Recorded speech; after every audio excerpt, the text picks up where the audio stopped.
நற்செய்தி வாசகம். லூக்கா எழுதிய நற்செய்தி 2ஆம் அதிகாரம். ஆண்டவரின் உயிருள்ள வார்த்தைகள் 22 40 முடிய. மோசையின் சட்டப்படி தூய்மைச் சடங்கு நிறைவேற்ற வேண்டிய நாள் வந்தபோது குழந்தையை ஆண்டவருக்கு அர்ப்பணிக்க அவர்கள் எருசலேமுக்கு கொண்டு சென்றார்கள். ஏனெனில் ஆண் தலைப்பேறு அனைத்தும் ஆண்டவருக்கு அர்ப்பணிக்கப்படும் என்று அவருடைய திருச்சட்டத்தில் எழுதியுள்ளது. அச்சட்டத்தில் கூறியுள்ளவாறு 2 மாடப்புறாக்கள் அல்லது 2 புறா குஞ்சுகளை அவர்கள் பலியாக கொடுக்க வேண்டியிருந்தது. அப்போது எருசலேமில் சிமியோன் என்னும் ஒருவர் இருந்தார்.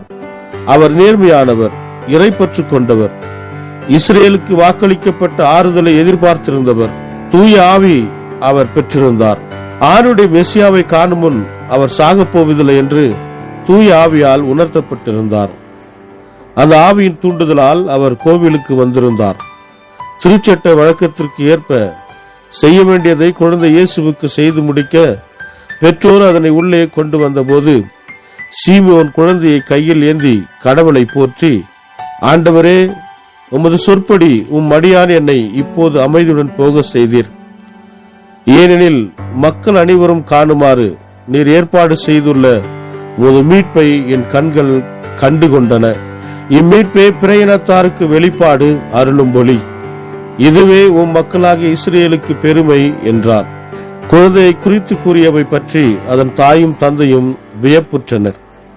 சிமியோன் அவர்களுக்கு ஆசை கூறி அதன் தாயாகிய மரியாவை நோக்கி, இதோ, இக்குழந்தை இஸ்ரேல் மக்களுள் பலரின் வீழ்ச்சிக்கும் எழுச்சிக்கும் காரணமாக இருக்கும், எதிர்பார்க்கப்படும் அடையாளமாகவும் இருக்கும். இவ்வாறு பலருடைய மறைவான எண்ணங்கள் வெளிப்படும். உமது உள்ளத்தையும் ஒரு வாள் ஊடுருவி பாயும் என்றார். ஆசேர் குலத்தைச் சேர்ந்த பானுவேலின் மகளாகிய அன்னா என்னும் இறைவாக்கினர் ஒருவர் இருந்தார். அவர் வயது முதிர்ந்தவர், மனமாகி 7 ஆண்டுகள் கணவரோடு வாழ்ந்த பின் கைம்பெண் ஆனவர். அவருக்கு வயது 84.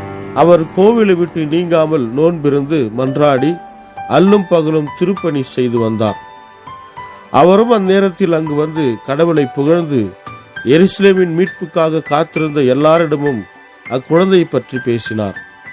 ஆண்டோட திருச்சட்டப்படி எல்லாவற்றையும் செய்து முடித்த பின்பு அவர்கள் கலிலேயாவில் உள்ள தங்கள் ஊராகிய நாசரேத்துக்கு திரும்பி சென்றார்கள். குழந்தையும் வளர்ந்து வலிமை பெற்று ஞானத்தில் நிறைந்து கடவுளுக்கு உகந்ததாயிருந்தது.